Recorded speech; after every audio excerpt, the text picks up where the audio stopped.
24 घंटे में चीन के लिए दो बड़ी खुशखबरी। पहली खुशखबरी 14 जुलाई शाम 7 बजे, दूसरी खुशखबरी 15 जुलाई सुबह 11 बजे।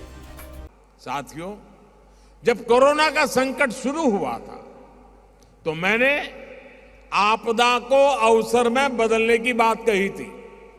आज देश ने इस आपदा को अवसर में बदलकर दिखा दिया है।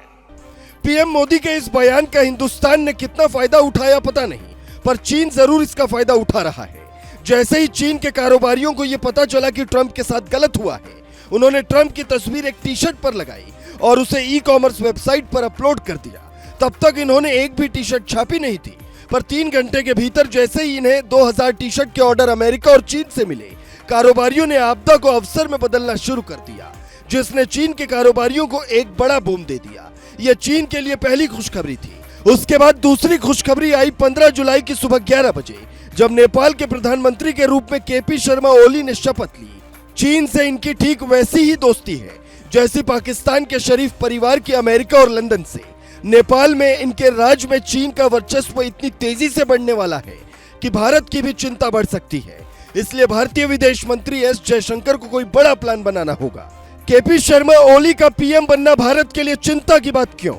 11 अक्टूबर 2015 से 3 अगस्त 2016 तक ओली पहली बार नेपाल के पीएम रहे। उस दौरान नेपाल ने एक नया नक्शा छापा, जिसमें उत्तराखंड के लिपुलेख, काला पानी और लिम्पिया धारा को नेपाल का हिस्सा दिखाया, जिस पर खूब विवाद हुआ। ऐसा इन्होंने चीन की शह पर किया। उसके बाद जब इनकी सरकार गिरी तो ये तक कहा गया कि नई दिल्ली ने हमारी सरकार गिराई। 5 फरवरी 2018 से 13 मई 2021 तक केपी शर्मा ओली दूसरी बार नेपाल के पीएम बने। साल 2020 में ओली ने यह कहकर विवाद खड़ा कर दिया कि भारत ने राम को हड़प लिया है, असली अयोध्या नेपाल में है, जिस पर भारत ने कड़ी आपत्ति जताई। इनका तीसरा कार्यकाल 3 महीने का रहा।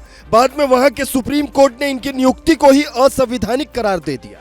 फिलहाल नेपाल में चीन की पकड़ मजबूत होती नजर आ रही है। 7 साल से पेंडिंग पड़े BRI यानी बेल्ट रोड इनिशिएटिव को इस बार नेपाल से मंजूरी मिल सकती है।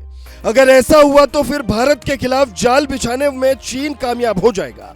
पर भारत के लिए सुकून की बात यह है कि केपी शर्मा ओली की पार्टी अकेले इस बार बहुमत में नहीं है, बल्कि भारत की तरह ही गठबंधन की सरकार है। ऐसे में ओली को कोई भी फैसला लेने से पहले सहयोगी पार्टियों से सलाह लेना होगा, और सहयोगी पार्टियां कभी भी चीन समर्थक ओली को यह सलाह नहीं देंगी कि वो कोई ऐसा कदम उठाए जिससे भारत नाराज हो। चीन चूंकि कई देशों को अपने कर्ज की जाल में उलझाकर अपना उल्लू सीधा कर चुका है, इसलिए नेपाल भी इस बार सावधान मुद्रा में दिख सकता है। पर इसके लिए जयशंकर को कोई बड़ा प्लान बनाना होगा। दिल्ली की ओर से काठमांडू में यह संदेश पहुंचाना होगा कि दोस्त बदलना है तो बदलो, पर हमें इससे नुकसान हुआ तो तगड़ा जवाब मिलेगा। भारत और नेपाल का रिश्ता बेटी रोटी का है, लेकिन बीते 16 सालों में जो राजनीतिक हालात नेपाल में पैदा हुए, 16 सालों में देश ने 10 प्रधानमंत्री देखा है। उस हालात में भारत और नेपाल का रिश्ता काफी प्रभावित हुआ। फिलहाल सबकी नजरें ओली के अगले फैसले पर होगी। अगर नेपाल जैसा देश चीन की शह पर भारत के खिलाफ चाल चले तो उससे क्या करना चाहिए? एक जिम्मेदार नागरिक होने के नाते आपको भी अपनी सलाह देनी चाहिए, क्योंकि वैश्विक रिश्ते की रणनीति बंद कमरे में बनती है, पर हर लेवल की चर्चा अक्सर नुक्कड़ पर ही होती है। Bureau report, global Bharat TV.